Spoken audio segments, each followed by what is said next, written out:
సప్తవర్ణాల సమ్మేళనం హోలీ. మిఠాయిల్లో రారాజు మన ఆలివ్. అకేషన్ ఏదైనా olive మిఠాయిలతోనే. Pawan Kalyan has suddenly become a Hindu defender, a Sanatani defender. Do I have to become a defender for Sanatana Dharma? It is within my blood. I don't have to prove it. Today maybe you might be seeing it today. Always I had it in my blood. నేను 21 ఇయర్స్లో కూడా 14 ఏళ్ల వయసు నుంచి right from the age of 14 I was doing deeksha. 14 సంవత్సరాల నుంచి ఎప్పుడు అయ్యప్ప దీక్ష చేసేవాడిని. మొన్నే మా అన్నయ్య, మా నాగబాబు, మా అమ్మ, నేను ఒక ఫోటో చూపించారు ఎవరో. నేను కాషాయ బట్టలో ఉన్నా. మా అన్నయ్య, మా పెద్దన్నయ్య, మా చిన్నయ్య, మా పెద్దన్నయ్య, మా అమ్మ నవ్వుతూ ఉన్నారు. నేను ఈ ఫోటో ఎలా పెట్టానంటే ఏంటి జీవితం, వైరాగ్యంతో ఉండేవాడు. అంటే నేను నా ధర్మం మీద నాకు అంత గౌరవం. సో నాకు మీరెవరు కొత్తగా సర్టిఫికేట్లు ఇవ్వాల్సిన అవసరం లేదు. నేను మీకు ప్రూవ్ చేసుకోవాల్సిన అవసరం అంతకంటే లేదు. అంటే చిన్నప్పుడు ఎలా ఉండేయంటే పరిస్థితులు, ఏదైనా మాట్లాడదాం వీళ్ళందరితో అంటే సడన్గా నువ్వు తిరుపతి లడ్డూలు కల్తీ అయిపోతే నువ్వు ఎర్ర బట్టలు వేసుకొని ఇవన్నీ మాట్లాడుతున్నావు అంటే నేను చెప్పండి, మీరు ఇప్పుడు దాకా 219 టెంపుల్స్, 219 టెంపుల్స్ అపవిత్రం చేస్తే, మన అంతర్వేది రథాన్ని తగలబెడితే నేను వచ్చిండొచ్చు కదా.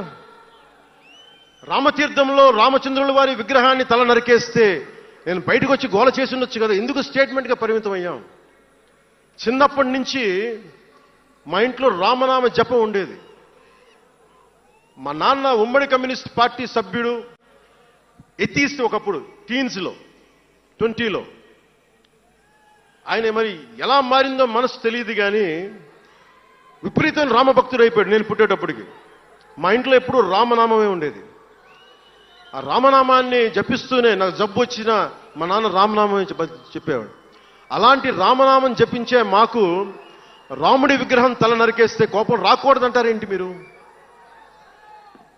ఇదే మీకు ఒక మహమ్మద్ ప్రవక్తకి పవిత్ర రంజాన్ మాసంలో మహమ్మద్ ప్రవక్తకి మీరు ఒక మాటని దూషించగలరా?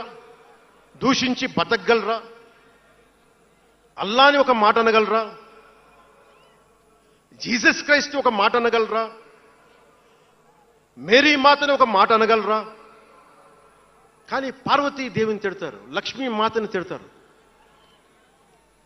అంటే నువ్వు ఇస్లాంకి అపవిత్రం జరిగితే మాట్లాడితే సెక్యులరిజం, జగన్మాతకి కానీ, పార్వతీదేవికి కానీ, శివుడికి కానీ, రాముడికి కానీ, అయ్యప్పకి కానీ అపవిత్రం జరిగితే మా మనోభావాలు బాధపడకూడదు, గాయపడకూడదు, నోరు మూసుకొని కూర్చోవాలి. ఆ జనరేషన్ పోయిందిరా బాబు, ఆ జనరేషన్ పోయింది.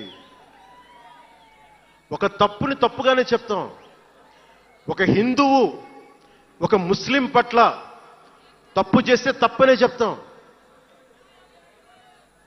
ఓల్డ్ సిటీలో ఉండే ఒక నాయకుడు 15 నిమిషాలు కళ్ళు మూసుకోండి, పోలీసుల్ని మేము హిందువులకి ఏంటో మేము చూపిస్తామంటే అది తప్పు పట్టకూడదంటే ఎట్లా?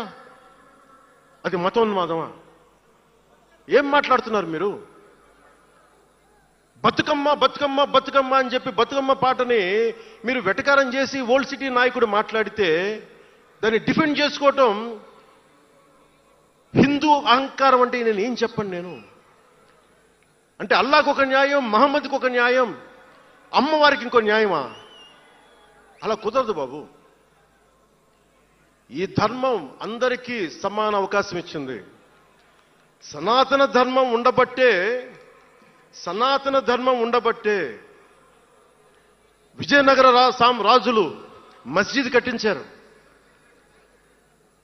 సనాతన ధర్మం కాబట్టే బంగ్లాదేశ్ని హిందువుల రక్తంతో తడిపి బంగ్లాదేశ్కి విముక్తి కలిగించాం. సుమన్ టీవీలో మీ పర్సనల్ అండ్ బిజినెస్ ప్రమోషన్స్ కోసం కింది నెంబర్కి కాంటాక్ట్ చేయండి.